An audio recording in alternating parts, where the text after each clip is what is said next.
छत्रपति शिवाजी ने हिंदुई साम्राज्य की भी स्थापना की है। ये भी सदन के माध्यम से सबको जानकारी होना चाहिए। माननीय सदस्य श्री श्रीकांत शिंदे जी। सभापति महोदय कि आपने मुझे इस बहुत ही महत्वपूर्ण बिल पर बोलने का अवसर दिया। मैं मेरे पार्टी शिवसेना और हमारे नेता एकनाथ शिंदे जी की तरफ से इस बिल का पूरी तरीके से समर्थन करता हूं और आज एक ऐतिहासिक दिन है। अरे बैठिए बैठिए, अरे हो गया। अरविंद सावंत जी बैठिए। आप please address to this share please. आज सबसे बड़ा महत्वपूर्ण दिन है, उस पर भी आऊंगा। महत्वपूर्ण दिन है कि पहले 370, फिर ट्रिपल तलाक और आज सीएए और आज गरीब मुस्लिम भाइयों के उद्धार के लिए ये वक्त का बिल इस सदन में लाया गया है। आज यहां पर कुछ साथी, अरे पुराने नहीं अभी भी हो सकते हो, उनको तो पहला प्रश्न मुझे पूछना है कि आज हरी जैकेट जो है बुधवार के लिए पहनी है या आज वक्त के लिए खास करके अरविंद सावंत जी ड्रेसअप करके आए थे। यहां पर मुझे उनका भाषण सुनते वक्त बहुत वेदना हुई, बहुत ही शॉकिंग था कि अरे वक्त पे ही बोल रहा हूं बाबा। इधर देखिए, इधर सामने। मुझे इनसे आपसे बात कर रहा हूं सर, हमसे सामने देखिए। इनसे मुझे यूबीटी वालों से प्रश्न पूछना है। अपनी अंतरात्मा से इनको प्रश्न पूछना चाहिए कि बाला साहब आज होते तो ये क्या आज ये भाषण कर पाते यहां पर? आज इस सदन में एक बात साफ हो गई, ये यूबीटी वाले किसकी विचारधारा को मान रहे हैं और ये बिल का विरोध कर रहे हैं। इनके पास एक सुनहरा अवसर था अपनी गलतियों को सुधारने का, अपने इतिहास को संभालने का और विचारधारा को जिंदा रखने का, जिसके लिए कभी बाला साहब ठाकरे जी ने आंदोलन किया था। लेकिन अफसोस यूबीटी वालों ने उस विचारधारा को तो पहले ही बुलडोजर के तले जो है चुरोड़ मरोड़ दिया है। बाला साहब की जो विचारधारा थी वो स्पष्ट थी, हिंदुत्व की रक्षा, देश की एकता और बाकी धर्मों के लोगों के लिए सम्मान। लेकिन आज अगर बाला साहब यहां होते तो यूबीटी का डिसेंट नोट यहां पर अगर पढ़ते तो उनके आत्मा को बहुत वेदना जो है होती। मैं यहां पर यूबीटी का एक डिसेंट नोट जो है लेकर आया हूं। इन्होंने यहां पर कहा है कि नॉन मुस्लिम मेंबर वक्फ बोर्ड में नहीं होने चाहिए और उसके ऊपर वो वकालत वहां पर कर रहे थे कि जो बाला साहब हमेशा हिंदुत्व के लिए लड़ रहे थे। मुझे लगा इनको सिर्फ हिंदुत्व से एलर्जी थी, लेकिन आज हिंदुओं से भी एलर्जी जो है यूबीटी को होने लग गई है आज। और एक डिसेंट नोट में उन्होंने पॉइंट कहा, protect and preserve the properties which are personal properties dedicated by various rulers, nawabs and zamindars. हम ऐसे ही नहीं कहते कि औरंगजेब के विचारधारा पे इन लोग चल रहे हैं, अफजल खान के विचारधारा पे चल रहे हैं, लेकिन अभी उनके प्रॉपर्टी को प्रोटेक्ट करने के लिए खुलेआम जो है पत्र लिखने का काम भी यूबीटी वालों ने किया है। और इन्होंने यहाँ पे अभी कहा वैंडलाइजेशन ऑफ द औरंगजेब टूम, मतलब कौन से विचारधारा पे जो है यहाँ पर चल रहे हैं। जो औरंगजेब आज महाराष्ट्र में आया छत्रपति शिवाजी महाराज जी को पकड़ने के लिए, छत्रपति संभाजी महाराज जी को हालाल करके जिन्होंने मारा, आज उनकी वकालत करने की नौबत जो है कांग्रेस के साथ खड़े होने के बाद इस यूबीटी वालों पे आया। इन्होंने कभी पत्र लिखा नहीं। जब पालघर में साधु हत्याकांड हुआ तभी इनके मुंह से कुछ भी निकला नहीं, तभी चुप बैठे थे। लेकिन आज औरंगजेब के बारे में बात निकली तो यहाँ पे इनको जो है तिलमिलाट जो है यहाँ पर हो रही है। सुनने की आदत डालो।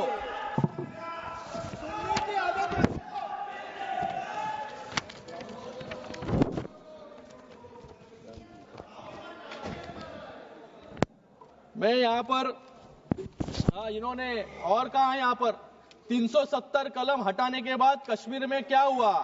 बाला साहब ठाकरे जी जब भी थे तभी उन्होंने कहा कि मुझे एक दिन अगर प्रधानमंत्री बनाएंगे तो सबसे पहले मैं 370 कलम को हटाऊंगा।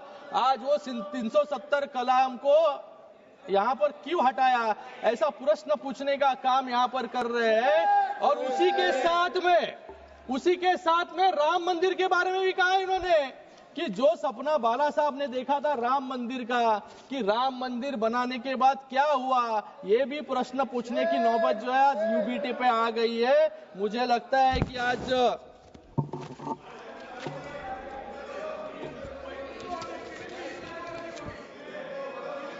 यहाँ पर ये बिल जो है, ये बिल का नाम बदलकर unified Waqf management empowerment efficiency and development यानी उम्मीद रखा गया है।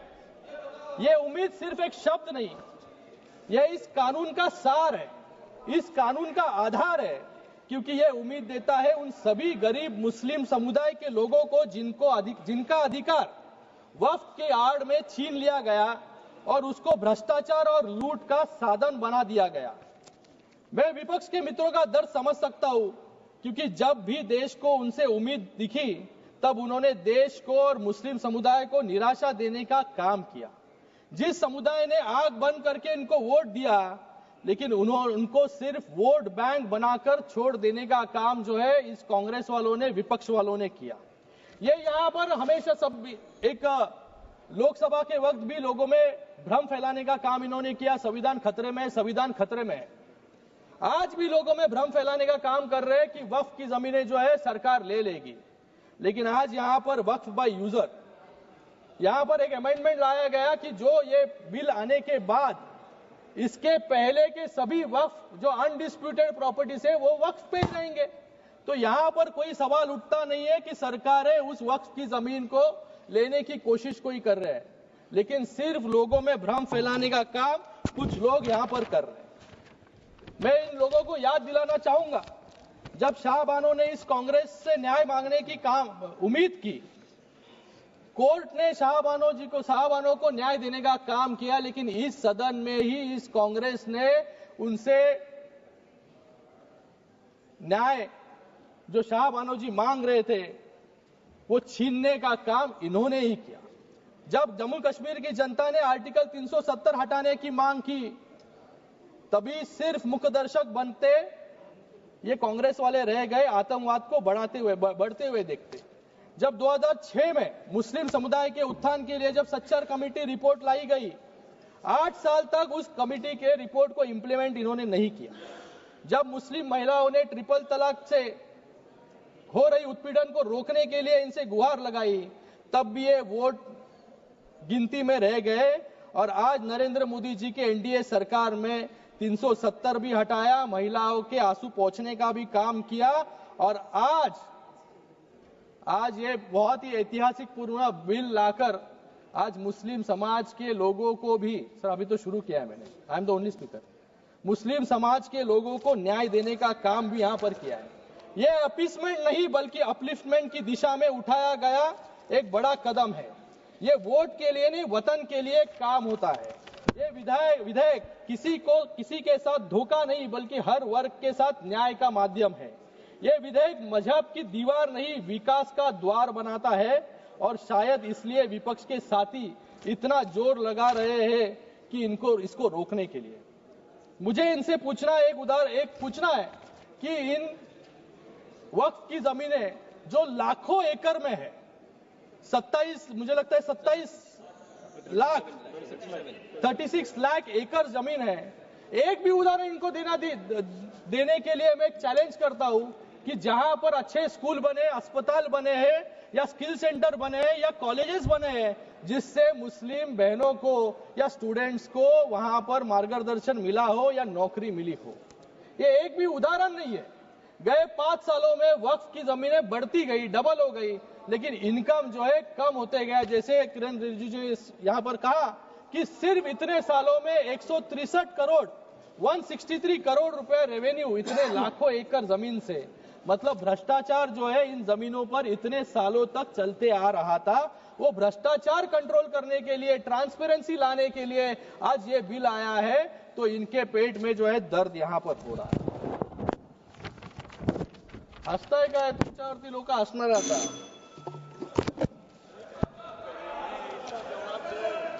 आज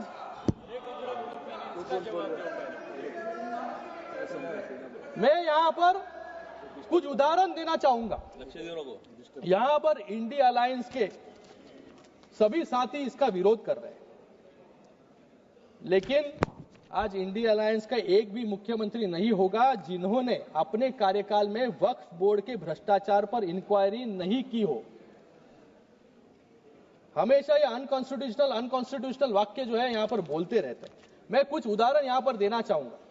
2011 में ये तृणमूल कांग्रेस की सरकार बंगाल में थी और कांग्रेस केंद्र सरकार में थी, और ममता बनर्जी ने बंगाल में 1000 करोड़ के वक्फ घोटाले की सीबीआई जांच की मांग की थी. दिल्ली में 2019 में कांग्रेस ने आम आदमी पार्टी के खिलाफ मेमोरेंडम दिया था कि दिल्ली वक्फ बोर्ड में भ्रष्टाचार हो रहा है, जिसके अध्यक्ष आम आदमी पार्टी के विधायक अमनातुल्लाह खान जो जेल भेजे गए. उत्तर प्रदेश में भी समाजवादी पार्टी के शासन के दौरान अखिलेश यादव जी की सरकार में मंत्री रहे आजम खान ने वक्फ का मंत्री होते हुए, सही है ना भाई, सही है, बाहर आपसे तो बात किया मैंने, आपको पता है, वक्फ के मंत्री होते हुए खुल्लम खुल्ला लूट मचाई. सत्ता के संरक्षण में जबरन जमीनों को वक्फ संपत्ति घोषित करके अपनी निजी जागीर बनाने की कोशिश की. आज 50 से ज्यादा मामले उन पर दर्ज है और आज जेल में वो सलाखों के पीछे है. आप समाप्त कांग्रेस ने भी उनका विरोध किया था. ऐसा ही एक और उदाहरण सामने आया है दिल्ली में, जब कांग्रेस सरकार ने रातों रात 123 कीमती और प्राइम लोकेशन पर स्थित संपत्तियों को दिल्ली वक्फ बोर्ड को सौंप दिया इलेक्शन के पहले. और तेलंगाना में भी ऐसा ही उदाहरण है कि जहां पर तेलंगाना के चीफ मिनिस्टर ने यहां पर कहा सबसे पहला मैंने विरोध किया, लेकिन आज इसी तेलंगाना में सबसे ज्यादा लिटिगेशन है. 77,000 करोड़ से ज्यादा जमीन, 77,000 एकड़ से ज्यादा जमीन वक्फ के पास है, लेकिन सिर्फ 22,000 एकड़ जमीन विवाद मुक्त है. बाकी 55,000 जमीन जो है विवाद उसके ऊपर है, क्योंकि उन जमीनों पर गवर्नमेंट सरकारी संपत्तियां हैं और गवर्नमेंट के वास्तु जो है वहां पर बने हैं. केरल में भी ऐसे ही उदाहरण है. तो मुझे लगता है कि ये जो विपक्ष इसका घड़ी घड़ी विरोध कर रही है, ये विरोध जो है, ये विरोध सिर्फ अपने पाप छुपाने के लिए यहां पर कर रहे हैं, क्योंकि पूरे पाप अब उजाले में आ जाएंगे. उन्हें डर है कि वक्फ के नाम पर की गई लूट, अवैध कब्जे और राजनीतिक सौदेबाजी अब दस्तावेजों में दर्ज हो जाएगी और जनता की अदालत में उनकी पोल खुल जाएगी. इसलिए पूरे जोरों शोरों से जो है विरोध करने का काम यहाँ पर कर रहे हैं. सर समाप्त की जमा है समाप्त. और भी बहुत यहाँ पर उदाहरण है सर. यहाँ पर कुछ लोगों का मैं भाषण सुन रहा था सर. यहाँ पर गौरव गोगोई जी कह रहे थे कि ये लोग रिफॉर्म ला रहे हैं, बिल से समस्या बढ़ेगी. मैं कहता हूं यहां पर बिल से जरूर समस्या बढ़ेगी, लेकिन किसकी बढ़ेगी? जिन्होंने यहां पर लूट मचाया और भ्रष्टाचार किया, उनके लिए जो है यहां पर बिल से दिक्कतें जो है बढ़ने वाली है. यहां पर इन्होंने कुछ कहा कि अंग्रेजों के लिए मर्सी पिटीशन लिखा था. मैं यहां पर यूबीटी वालों से पूछना चाहूंगा कि बाजू में बैठ के जिन्होंने सावरकर जी को गाली देने का काम किया, उनके ऊपर प्रश्न पूछने का हिम्मत इन पे नहीं है. लेकिन ये भूल गए अफजल गुरु के लिए किसने पिटीशन दायर की थी, किसने जो है अफजल गुरु को. समाप्त कीजिए आप प्लीज कंक्लूड. मैं यहाँ पर अपनी बात समाप्त करने से पहले, ये जो बिल है 2011-12 में 25% मुसलमान गरीब रेखा से नीचे थे। ये आंकड़ा सिर्फ एक संख्या नहीं बल्कि एक कड़वा सच है जो दशकों से चली आ रही उपेक्षा और तुष्टीकरण की नीतियों का परिणाम है। वक्फ संशोधन विधेयक 2025 इस दिशा में एक क्रांतिकारी कदम है। यह बिल न तो किसी समुदाय के खिलाफ है, न ही किसी के धार्मिक भावनाओं को ठेस पहुंचाने के लिए। यह बिल पारदर्शिता लाने का वादा करता है। ये वक्फ संपत्तियों को अवैध कब्जों से मुक्त करने का संकल्प लेके आता है। धन्यवाद माननीय महोदय, धन्यवाद। सबसे बढ़कर एक लाइन में सबसे बढ़कर ये उन मुसलमानों को सशक्त बनाने का रास्ता खोलता है जिन्हें सालों तक कमजोर रखा गया। वक्फ की संपत्तियों जो मुस्लिम समुदाय के कल्याण के लिए थी, लंबे समय से भ्रष्टाचार, कुप्रबंध और अतिक्रमण की भेंट चढ़ती रही। इस बिल के जरिए सरकार ये सुनिश्चित करना चाहती है कि इन संपत्तियों का सही इस्तेमाल हो, शिक्षा के लिए, रोजगार के लिए, गरीबी से जूझ रहे मुस्लिम भाई बहनों के उत्थान के लिए। ये बिल मुसलमानों को मजबूत करने का औजार है, न कि उनका हक छीनने का कोई यहाँ पर धन्यवाद हमारा विचार है। मैं एक शेर समाप्त करूंगा। देश की उन्नति के लिए नए वक्त के साथ चलना होगा। देश के उन्नति के लिए नए वक्त के साथ चलना होगा और मुसलमान भाइयों और बहनों की तरक्की